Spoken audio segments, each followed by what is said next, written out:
Hello and welcome to today's ACM SIGSOFT webinar. This webcast is part of ACM SIGSOFT's commitment to provide value to its current and future members. The ACM SIGSOFT webinar series features speakers from the Future of Software Engineering track at the International Conference of Software Engineering, as well as select keynote speakers and distinguished paper authors. I'm Robert Dyer, Assistant Professor at Bowling Green State University and member of the SIGSOFT Executive Committee, and it's my pleasure to welcome you today. Before we get started, I'd like to quickly mention a few housekeeping items shown on the slide in front of you. First, the slides will advance automatically throughout the event. On the bottom panel, you will find a number of additional widgets and resources.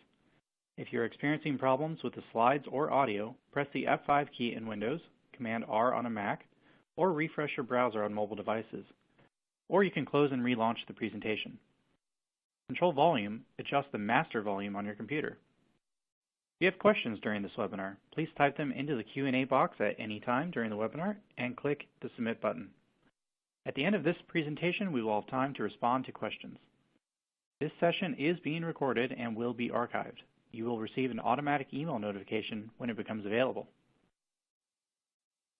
Today's presentation is Statistical Techniques for Data Analysis, Part 3 of 4 in the series on Fundamentals of Measurement and Data Analysis for Software Engineers by Dennis Frailey. Dennis is a retired principal fellow from Raytheon, where he worked on software metrics and safety-critical applications. He also served for over 40 years as an adjunct professor of computer science at Southern Methodist University, the University of Texas at Austin, and the University of Texas at Arlington. Dennis is an ACM Fellow and an IEEE Senior Member. He was a 2008 recipient of the ACM Lifetime Achievement Award in Computer Science Education and the 2013 recipient of the IEEE Computer Society's CSEET Nancy Mead Award for contributions in support of software engineering education. Dennis, without further ado, take it away. Okay, welcome everyone. We are now at part 3 of 4, and those of you who have been following all along notice that we have responses from part 2 and actually also from part 1. Each time at the end of one of these sessions, I don't have time to answer all the questions, and so what I do is I put together a little response to the questions and put it out there just for your information. In part 2, we had a lot of very interesting questions, and therefore that part 2 feedback has a lot of interesting responses. In fact, we had some responses from people who looked at the webinar offline after the live presentation, and so we made an update to that feedback file just a few days ago.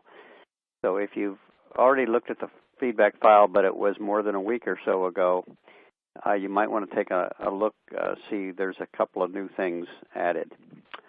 Okay, now today we're going to focus on techniques, fairly conventional statistical techniques that you can use for analyzing software situations.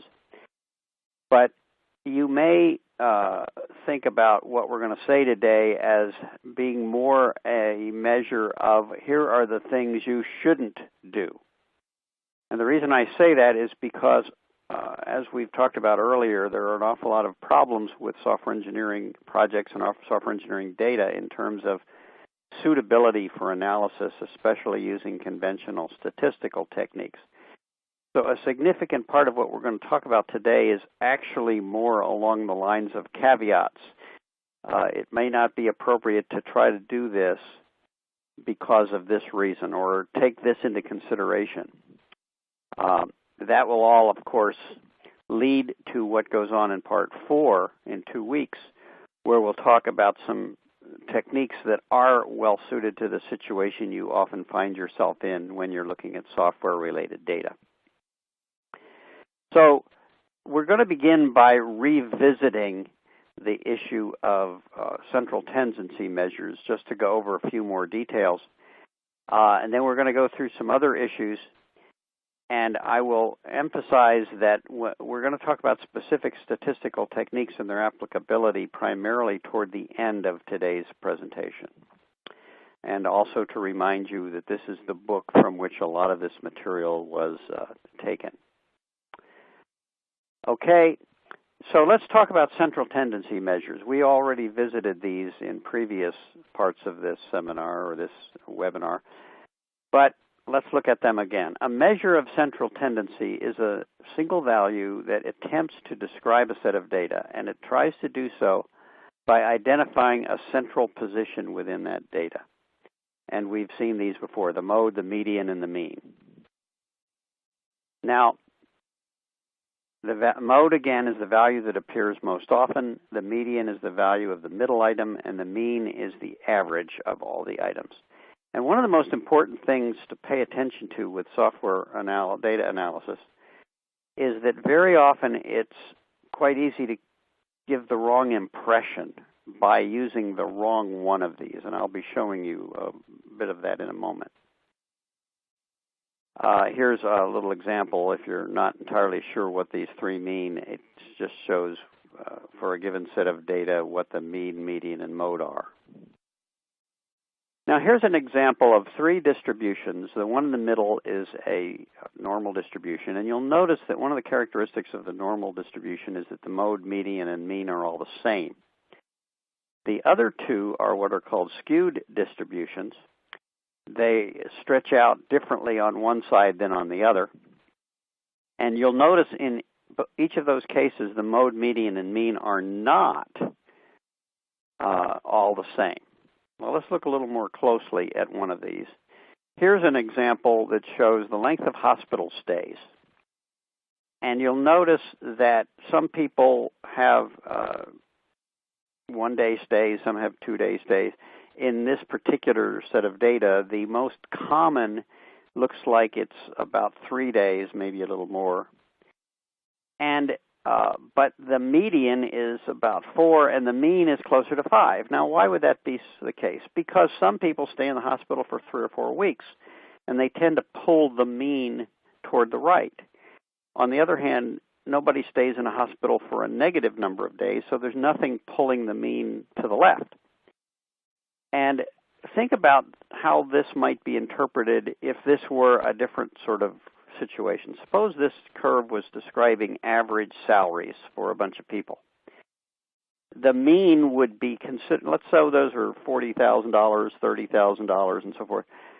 The mean would be considerably higher than the median, and both of those would be higher than the mode. And if you think about salaries in the United States, for example, the mode would most undoubtedly be at or near minimum wage because the greatest number of people make minimum wage. But on the other hand, the median is considerably higher and the mean is considerably higher than that. And it's important to keep that in mind when you're analyzing data because if you say the average salary in the U.S. is X dollars, your tendency is to think that half the people make more than that and half the people make less than that, but that's not true. The median is the value where half make more and half make less. And very often you'll see statistics misused in this fashion, for example, by politicians, by people in advertising and so forth, to imply things that aren't true. For example, most people on the street, if you ask them what is the average, they would think it means half the people more, half people less. But that's actually not true. The median is the value that gives you that. Another thing to keep in mind and to learn from this is the importance of understanding the distribution of your data. We talked about distributions last time, but it's really important to pay attention to what is the distribution of my data, because that often gives you a lot of insight as to what you're looking at. Now, one other thing about mode is you don't have to have one. Look at the example on the left. All the samples are the same size, and therefore there's no one that is the most frequency. You can also have bimodal and multimodal distributions where there are more than one case where you equal the maximum amount. And if you look at the one on the right, even though the three peaks aren't the same size, for certain applications, people will claim that all three of those numbers are modes. So the term mode is a little bit different depending on how you use it. Another thing we want to pay attention to is what is the scale, and how does that determine which of these things can be used? The mode can be computed or determined for any of the scales we talked about back in the first part of this series. And that's a good thing because it means we can figure out what the mode is. But the mean and median require higher scales. The median requires at least an ordinal scale, and it's actually a little easier to compute using an interval or ratio scale. The mean requires a ratio scale. And as we talked about earlier, very often software engineering data don't get up to the ratio scale level. Very often they're at the ordinal scale, which means maybe you can compute a median and a mode, but not a mean. Now, we mentioned before that for a normal distribution, the mode, median, and mean are equal. And they may not be for other distributions. So if you are not sure if your data is normally distributed, one way to at least make a guess about that is to compute the mean, median, and mode and say, are they equal or approximately equal? That would suggest that it may be a normal distribution, although it doesn't have to be. Now, another group of measures we're going to talk about are measures of dispersion. This is a single value that describes the data in terms of how spread out it is. And there are three common measures of dispersion: range, variance, and standard deviation. The range is just the distance between the largest and the smallest. In order to do that, you need to have an interval scale so you can measure the difference. But the range is, you can see, it just says the range in this example is 50. We go from 12 to 62. The variance requires a ratio scale. It's a somewhat more sophisticated measure of dispersion. It's a measure of how far a set of numbers is spread out. And this is sometimes known as dispersion or variation. If the variance is 0, it means the numbers are all the same. If the variance is a small number, it means they're close to each other. And if the variance is a large number, it means they're not. They're very widely dispersed. Now, before I talk about how to compute variance, I want to mention the standard deviation. Standard deviation is the square root of the variance. Now, you might say, well, who cares? I mean, if you know the variance, why do you need the standard deviation? Well, I'll be showing you in a minute. The standard deviation is denoted by the symbol sigma, and it is another measure of the dispersion of the data. It's simply the square root of the variance. But here's why it's important. Here's a normal distribution curve, and you'll notice that all those sigmas, 1 sigma, 2 sigma, 3 sigma at the very bottom, are equidistant from each other. This is what's so interesting about the standard deviation. It has a lot of benefits in various ways because of that fact, and that's why the square root of the variance is often a lot more useful than the variance itself. Now, let's look at two different normal curves, the blue one and the red one. The blue one represents a very small variation or variance, very small standard deviation, very small variance. And you'll notice it's more of a peak. The data are not very distributed. On the other hand, the red curve represents a large dispersion of a larger value of the variance, a larger value of the standard deviation. So that's what the variance and the standard deviation are trying to tell you. How wide or how narrow is that curve? Now, just briefly, I want to talk about two ways to calculate these things. If you have an ordered collection, remember we needed to have at least an ordinal scale, and in fact we need to have a ratio scale. And in this particular way of calculating it, you need the probability that any given random value has a particular value. And if you know that, then you can compute the variance using that formula, and then you can compute the square root of the variance. Now, an alternative way to calculate it is to simply do the calculation shown there at the bottom You take the sum of the squares of the differences from the mean, and of course in order to compute the mean you have to have a ratio scale, and then divide by the number of members in the set. This is perhaps a little bit easier to calculate in many situations, but I wanted to point out that because of all the squares involved, one of the problems with computing variance is that on a computer, under certain circumstances, when you have lots of numbers or big numbers, you can end up with overflow and other ways that the calculation may not be accurate. If you go to the web, you can search for ways to calculate the variance, and you'll see all kinds of interesting discussions about problems people have computing variance. So if you need to compute variance, you might want to make sure that your data aren't going to generate overflow in the calculation.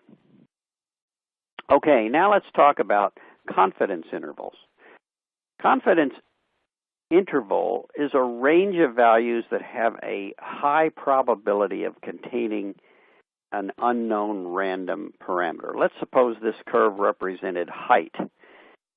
Then in this example, a very large percentage of the people would be in the range between the lower limit and the upper limit, and therefore you'd have a confidence interval that says if there's a very high probability that a randomly chosen person has a height that is in this range.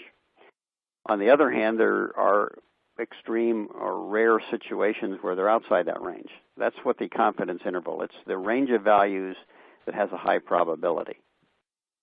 Now that's a little bit vague definition, but I'll be more specific in a moment. A confidence level is the probability that you will fall within the confidence interval. And in conventional statistics, for normally distributed data, there's a 95% probability that you will be within plus or minus 2 standard deviations of the mean.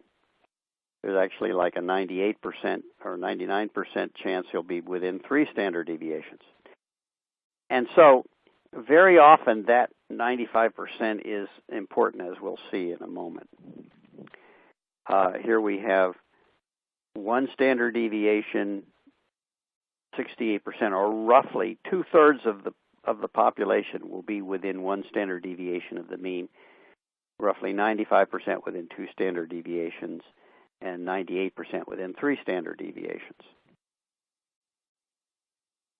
Now, when you're approximating your data, one of the things you want to take into consideration is what is my confidence level and what is my confidence interval. Statistically, that is with classical statistics, you need a high confidence level, which generally means a wide confidence interval, in order to have a high probability of something being within that range. But since a wide confidence interval means a wide range of values, at least if you have high variance, you can probably see that getting a wide confidence interval and therefore a high confidence level may be a challenge for some situations. We will see later that high variance is one of the problems with a lot of software engineering data. You also may have heard of the term margin of error, and margin of error is normally half of the confidence interval, so that's basically just for your information. Now, one point I want to make here is that if you're using a lot of the well-known tools like MATLAB or Excel or whatever, you'll find that most of these statistical functions are available there, and that's one of the benefits of using tools like that. And not only are they available, but generally they've been implemented in a relatively good manner. All right, now let's turn our concern to software engineering. Here are some statements I have seen on the web or elsewhere that are supposedly results of software engineering studies. And I'm not going to go over them, but just to give you an idea, look, extreme programming is not as good as Scrum, and there will be people who will say that. Generally, they are proponents of Scrum. But the point of this is that these are typical software engineering claims that have problems. What is the basis for these claims? They are opinions of people based on specific experiences that they have had. Sometimes they're exaggerations. And from a scientific point of view, they're not objective criteria. And this is one of the reasons that the scientists will say that software engineering isn't really engineering. It's computer science is not really science. Some of the problems are the results depend on things like the environment in which the study was done, the people and tools that were specific to the study, and all kinds of uncontrolled variables, as we're going to discuss in a moment. How do you evaluate claims like that? Suppose someone tells you there's this new method of doing something or new programming language or new development environment that's better. How do you really know whether it's better? Well, one option is to look at the information that is supplied to you by others. For example, there might be a technical paper or something like that. Another way to do it is to do your own studies. We used to do this at Raytheon. We'd hear claims about new methods or something, and we would do our own studies and see what we concluded. Whether you do it either way, it's important to understand which techniques are most relevant for evaluating such claims and what are the key elements of designing an effective study to evaluate such claims, so that you can either design your own study or you can evaluate a study that you are reading about in someone's paper or someone's presentation at a conference. You don't want to draw conclusions based on poorly designed studies. Now, this is a slide that is an example of the sort of slide that I'm going to be showing several times in the next rest of this webinar. When you see a slide like this, it says this is something to be careful about. So you'll see slides like this coming up. Okay, now let's talk about types of studies. A hypothesis is a possible explanation of something. You observe something and you say, I observe that and I think this is the reason. So, for example, you observe that a group of programmers seem to be more efficient. And you say, I hypothesize that that's because they're using a new development environment, or I believe it's because they're using a different language, or I believe it's because they've had better training. Those are examples of hypotheses. And the way you assess a hypothesis is, does it explain the phenomenon, and does it predict consequences? In other words, for example, if you hypothesize that these programmers are doing better because they use a new development environment, you test that development environment for other situations and see if it continues to have better performance. That would be whether or not the predicted consequences are in fact what happens. So you do an experiment. You have a hypothesis that says this cause will have this effect. This development environment or this language or whatever will cause results to be better. And then you do an experiment and see what happens. Now, from a scientific point of view, that's not nearly enough. You have a hypothesis, which is a possible explanation. And from a scientific point of view, the only way that justifies being accepted is if you do many experiments that are independent of each other, that test the same hypothesis, and they all produce the same results, which then you have what's called a theory. Scientifically speaking, a theory means it's a probable explanation, and you base that assumption on the idea that they've done many experiments and the predictions have been confirmed with all of these experiments. And this is one of the places where software engineering tends to break down, because software engineering people have a tendency to do one or two studies and then make a conclusion. and that's not necessarily, from a scientific point of view, the necessary way to go. Now, when you do an independent experiment, and there's a difference between an experiment and a study, which I'm not going to get into here, but a study basically is looking at data, whereas an experiment is actually creating the data. Then you have evidence that supports or refutes whatever your hypothesis is. But that is not enough to say it's definitely true. It doesn't make it theory from a scientific point of view. You have to have a lot more experiments like that. So this is our first warning slide. A single study performed by an expert, no matter how well conducted, is evidence of a hypothesis. It is not proof. It is simply one data point, whereas you need many for something from a scientific point of view to be considered truly validated. Now, a hypothesis speculates that an independent variable will achieve a predictable value of a dependent variable. If we use this development environment, the results will be better in some measurable way. For example, here's a simple example we can all relate to. The hypothesis is water boils at 100 degrees centigrade. Well, how do you test that? You put water on a source of heat and a way to measure the temperature. The independent variable is the water temperature, which you can measure by the thermometer there, and the dependent variable is whether the water is boiling.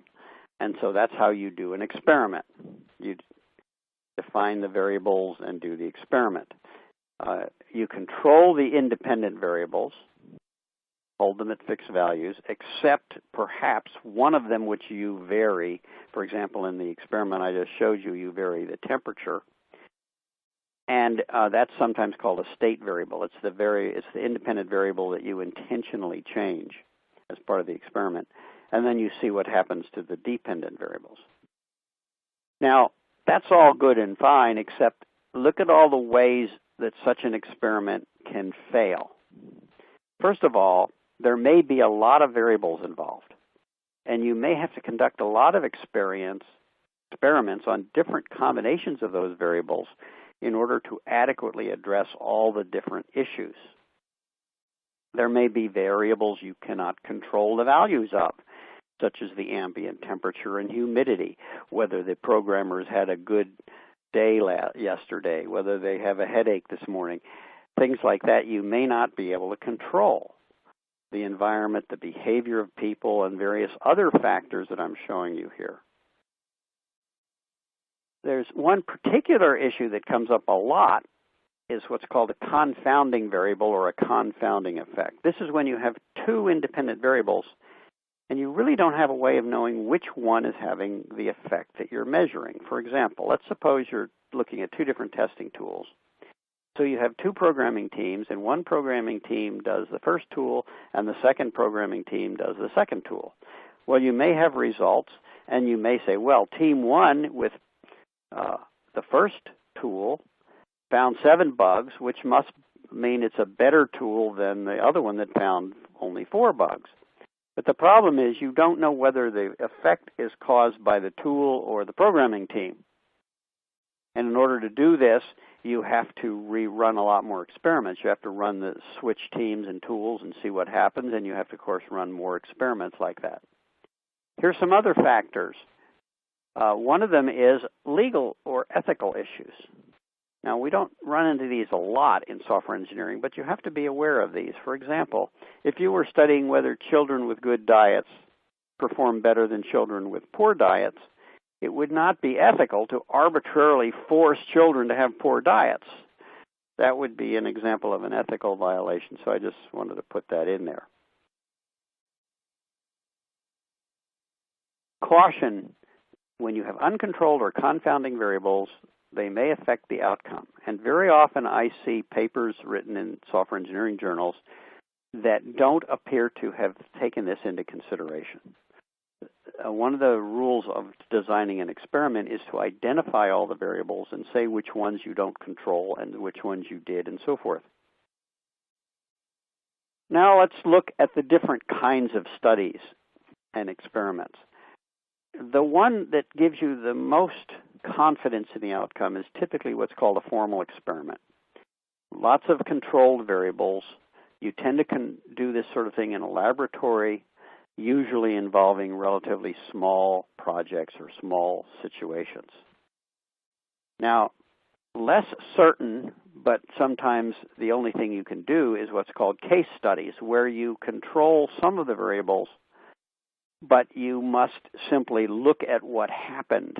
Like you take data from several different projects and look at the data from those projects, rather than telling the projects how they should do their work. We do a lot of these in software. The least certain form is what's called a survey. This is where you gather data after the fact and look at the data have very little control of the variables, and very little even information about the variables. Now, this is unfortunately often the only way you can get data from large projects. These are some basic design principles for an ideal study or experiment. And these principles are designed to make it possible for others to repeat your experiment. You establish your goals and hypotheses, you define your variables, you control the values of your independent variables, and you isolate the experiment from the uncontrolled variables.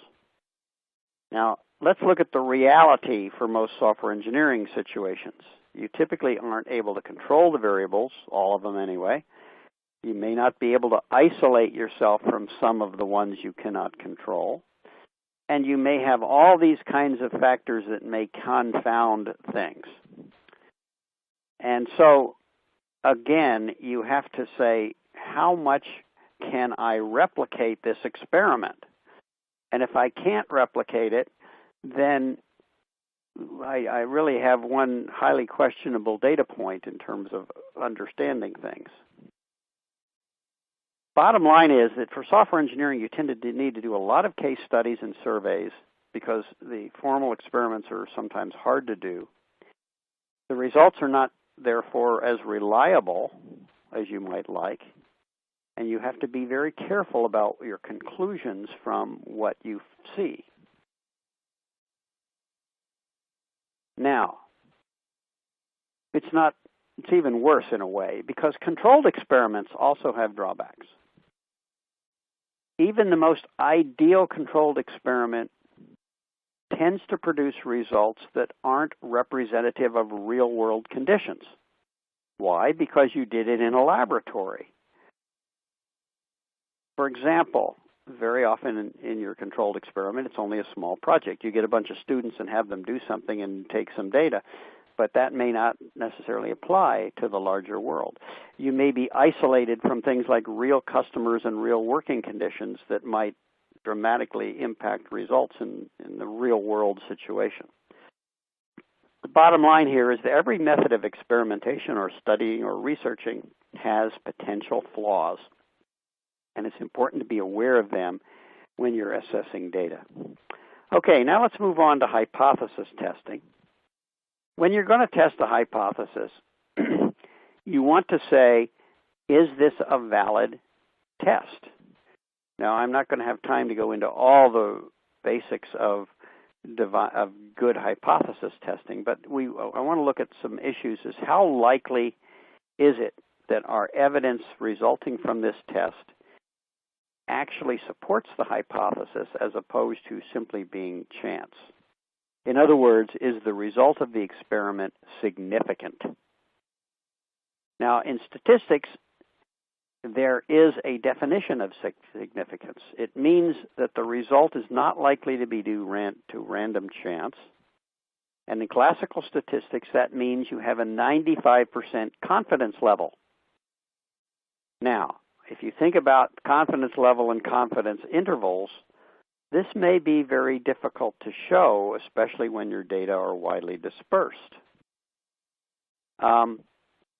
Many software engineering studies suffer from the fact that they have widely dispersed data. Let's suppose you're comparing extreme programming with Scrum, and you do a bunch of tests, and you look at all your data, and you compute your confidence levels, and you end up saying, in order to get a 95% confidence level, we have results between 0.5 and 3.6 times one over the other, which basically says you can't reach a conclusion as to whether one is better than the other with a 95% confidence level. A wide confidence interval often results from factors like having too many uncontrolled variables or not enough data samples. To counteract this, there are methods we're going to discuss briefly today and in considerably more detail in 2 weeks in Part 4. So let's now talk about choosing a technique, given all this background. When you're choosing a statistical technique, there are 3 considerations that are the most significant ones. The first one is the nature of the data. What is the scale? What is the distribution? You notice how important those are. Secondly, the purpose of the study. Generally speaking, if you're confirming a hypothesis, that's different from exploring a relationship. And finally, there's the design of the study.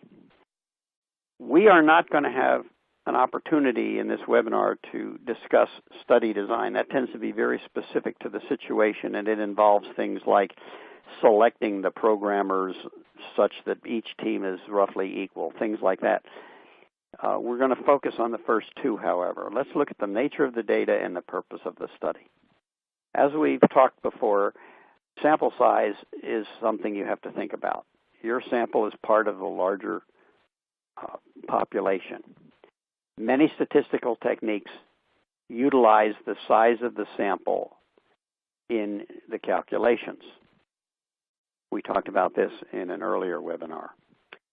There are other considerations besides sample size, and this is something I didn't emphasize in the earlier webinar, but several questioners asked about this.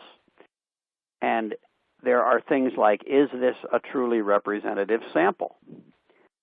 Let's say you are taking a sample of United States citizens and saying, what accent do they speak? Well, if you take all your sample from Georgia, you're going to end up with a different conclusion than if you take all your sample from Massachusetts. And so you have to worry about that. And there's other things that we're not going to have time to get to here. But I do want to spend a little bit of time on sample size, because there are things you can do to effectively increase your sample size. One, of course, is to choose a larger sample size in the first place. Another is to run multiple experiments with different subjects so that, in effect, you're getting a larger sample size through the process of doing multiple experiments. I've known professors who will do the same experiment with students for 4 or 5 or 6 semesters in a row just to deal with this issue. Okay, now here's one that I just thought I'd throw in. This is a group of what I call future politicians. They've come up with a sample size of 1, and they're 100% confidence with a margin of error of 100%. In other words, they think they have one data point, and they're going to draw all sorts of conclusions from it with no statistical validity whatsoever. You'll see those all the time from politicians. Okay, now, one of the things that is often an assumption of statistical techniques is that you have normally distributed data. We talked about mode equal mean equal median as one way of seeing whether that's a likely possibility. It's not a guarantee, but if it's not true, then you have to eliminate certain techniques. Here are some other assumptions that are often the case with conventional statistical techniques. The variables are independent. In other words, if you change one, it doesn't have any impact on any of the others. Observations are independent. In other words, different participants are not influenced by the comments of other participants. There are no uncontrolled or confounding variables. And you have everything on an interval or ratio scale. Now, many software engineering data don't satisfy these assumptions.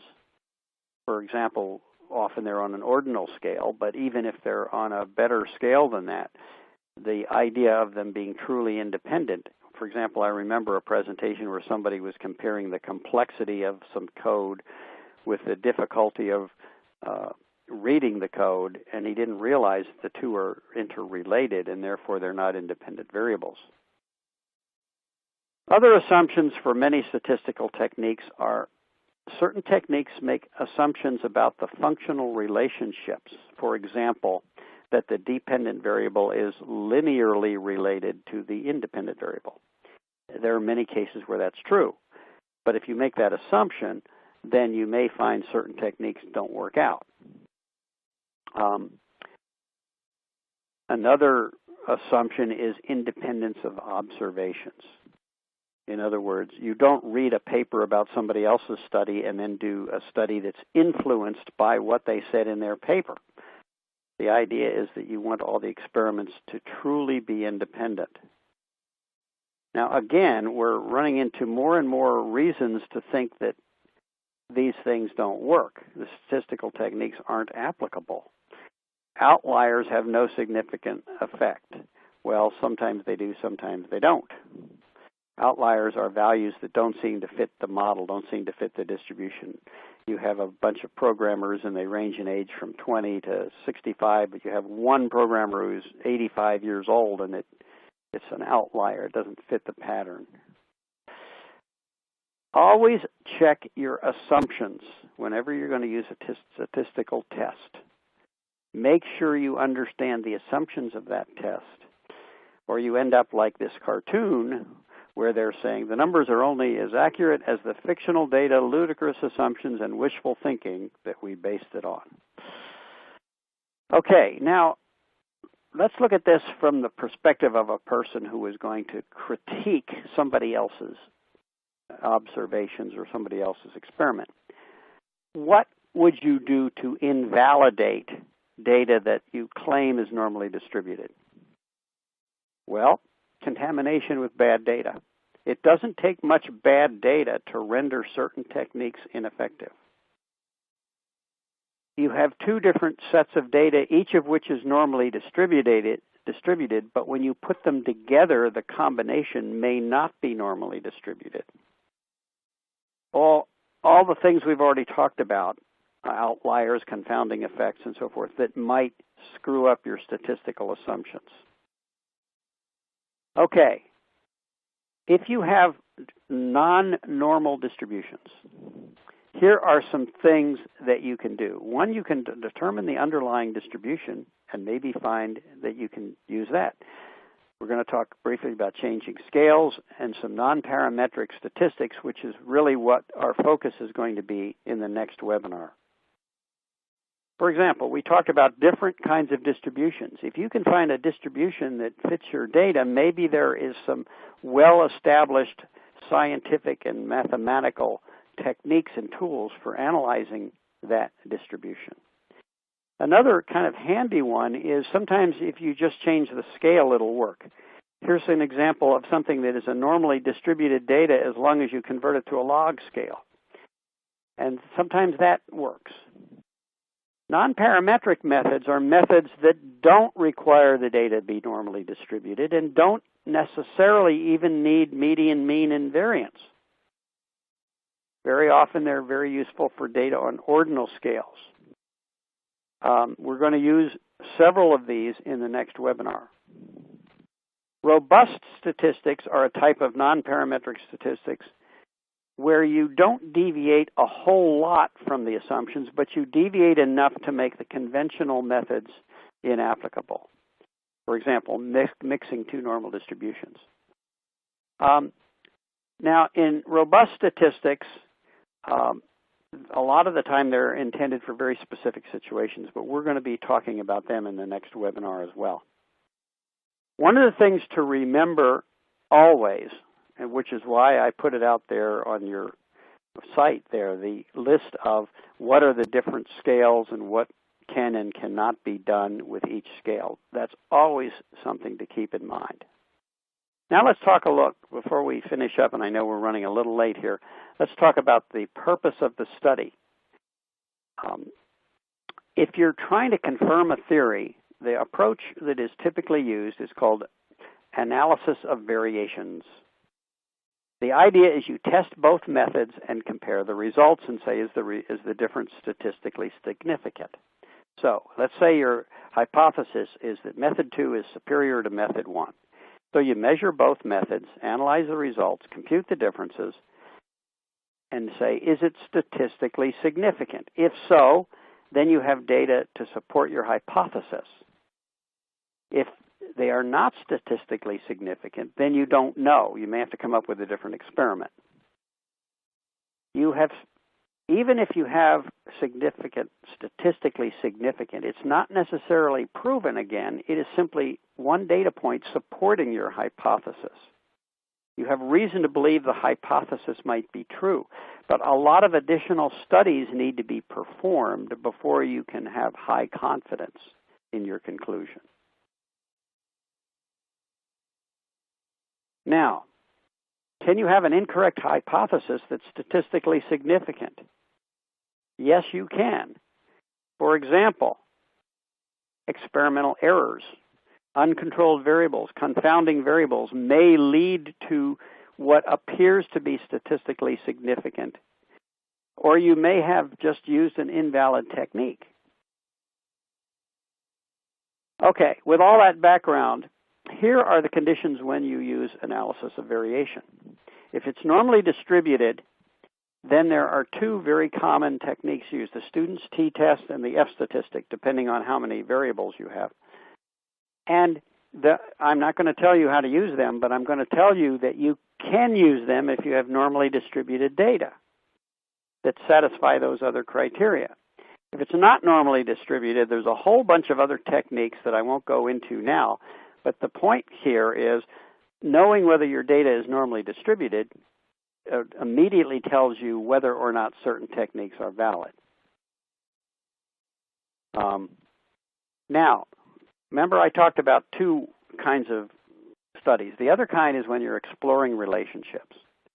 And in these kind, you use what are known as robust statistics and box plots, bar charts, and various control charts and things. We're going to discuss all of these in Part 4. Today, I'm just sort of introducing them. One of the things you can do with correlation, for example, that is seeing whether two things are strongly related, it's called either measures of association or using equations. If we look at the measures of association technique, there are specific techniques you can use depending on the nature of the data. Is it normally distributed? The tide has to do with the nature of the distribution, whether it's limited at one side and it can only go one way rather than both ways. The equation techniques are attempts to fit an equation to the data. For example, linear regression tries to find a straight line that approximates the data. And we'll talk about all of those next week, or in 2 weeks. So that's the end of today's webinar. I just want to say that, as I said at the beginning, I'm sort of implying a lot of reasons why conventional techniques won't work for an awful lot of situations. And I think it's important to be aware of all that. Although I did at the end describe some techniques that you can use. Next time we will talk about techniques you can use for a lot of these situations where the data aren't well behaved. We're going to talk about things like control charts and box plots and other examples of robust statistics that you can use. So that's the end of today's webinar, and I guess we're ready for questions. All right, thank you very much. So our first question is actually asking about confirmation studies and wondering if people tend to get enough credit for doing a confirmation study to even warrant doing them. That's actually an excellent question. I was reading an article in the Wall Street Journal a few months ago about one of the problems with science today is that you can't get credit for doing a confirmation study. And I think this is particularly a concern in the field of software engineering and in computer science. The person who does it the first time gets all the credit, and the other 50 people who need to do it to confirm it don't tend to get much recognition. The point of that article was that the community needs to find ways to overcome this. One very traditional way is you confirm it by using lots of students, having them do experiments for you and looking at the data. And for the students, it's a learning experience, and for the professor, it's a confirmation experience, but you don't get much credit for it. And that is a serious problem in the whole field of science, but especially true in computer science.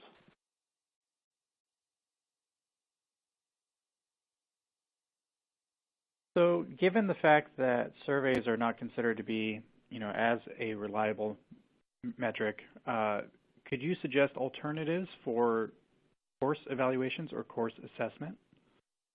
Well, one of the ways you overcome that is doing lots more surveys.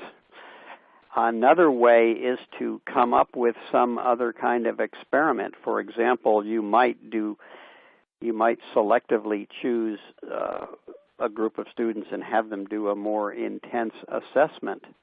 Or you might come up with an experiment where you ask students to tell you after they've gotten jobs which courses related to their jobs or something like that. I don't really have a complete answer to that question, but I wanted to make the observation that doing a lot more is one of the ways you overcome things. Is when you have limitations, you either try to do a lot more of what you've been doing with different data and different samples, or you try to use different techniques if you can come up with something. So given that most of the time we have limitations on various resources, things like, for example, time or money, and these limitations can often affect how we do an experiment or how many experiments we can do. Can you give any advice on how we can go about essentially trying to prove a hypothesis is true under these kind of constraints? This is a question that I am going to think more about and probably put a more thoughtful response in the feedback file that I will create after this webinar is over. The problem is exactly as the question states it. There's often not enough time or money or whatever to really do a good study.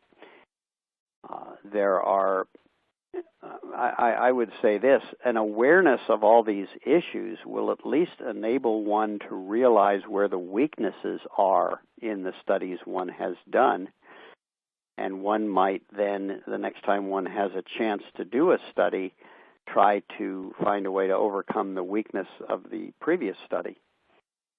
For example, when I worked at Raytheon, we had situations where one part of the company would claim that a particular way of doing things was a superior way, and then we would try it out in other parts of the company and see what we thought, and then sort of bring all the results together to say, is this a universal conclusion, or is this just something about that particular part of the organization where this works but it doesn't work elsewhere?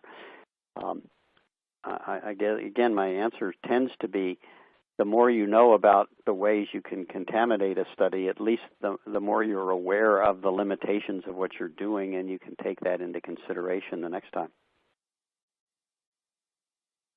So do you happen to have any resources that people could look at to essentially study and see examples of a study done wrong or a critique of a study and how that study was done wrong?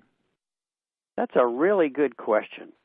And it's one where I'm going to have to do some thinking, and I will put something in the response to that question in the file that I will create. Because right off the top of my head, I can think of places to look, but I can't think of specific things to recommend at this point. Okay. So the techniques that you mentioned in this particular webinar, are these techniques applicable to software performance metrics, things like latency or bandwidth, for example? Oh boy. I hate to answer this way, but I have to think about that one because I think an awful lot depends on how you're measuring performance. Since that is not something that I did a lot of in my career, I don't have a ready answer, but I will think about that and give you something in the file that I'll create. Okay, and could you mention what are some of the limitations on downsampling? What's that last word? Downsampling. Down sensing? Sampling. Oh, down sampling. Oh, I'm afraid, I hate to give all the same answer to every question, but this is another one that I'm going to have to put something in the file. Right off the top of my head, I can't think of anything I could say that would not take 10 minutes to explain. Okay, I think we have time for one more question. So you mentioned that typically software engineering data is ordinal. Yeah. And if I'm not mistaken, I believe you kind of view that as, in some sense, kind of a limitation of the field. And when we look at this ordinal data, is that kind of problem where this data is ordinal also true for other things like, for example, risk metrics? I'm afraid it is. I mean, basically ordinal says you can tell if something is bigger than the other thing, but you can't really quantify the difference. And we run into this, I think the example I used before was how severe is a bug? Is it severe or not quite so severe? We do this an awful lot in the software field. Something is faster or better, but do we quantify it? Well, we actually can quantify it if it's performance metrics, and in fact, performance metrics have the advantage that they are often on a ratio scale. But the kinds of things that we often look at, like how easy is it to use, or things of that nature, tend to not be on ratio scales, tend to be on ordinal scales. And part of it has to do with the fact that we are trying to quantify things that aren't necessarily quantifiable, and so we use estimates. We use numbers for things like severity of a defect, when numbers are really not quite capturing the whole essence of what's going on there. All right, thank you very much. I'm afraid we've run out of time today. Thanks again to Dennis for his informative presentation and insightful answers to the many questions. Special thanks to each of you for taking the time to attend and participate in today's webinar. And a reminder that this is part 3 in a 4-part series, so we hope to see you again in 2 weeks. This webinar was recorded and will be available online in a few days at www.sigsoft.org/resources/webinars.html. You can find announcements on upcoming ACM and SIGSOFT webinars and other ACM activities at learning.acm.org and www.sigsoft.org. On behalf of SIGSOFT, the speaker, and myself, thanks again for joining, and I hope you'll join us again in the future. This concludes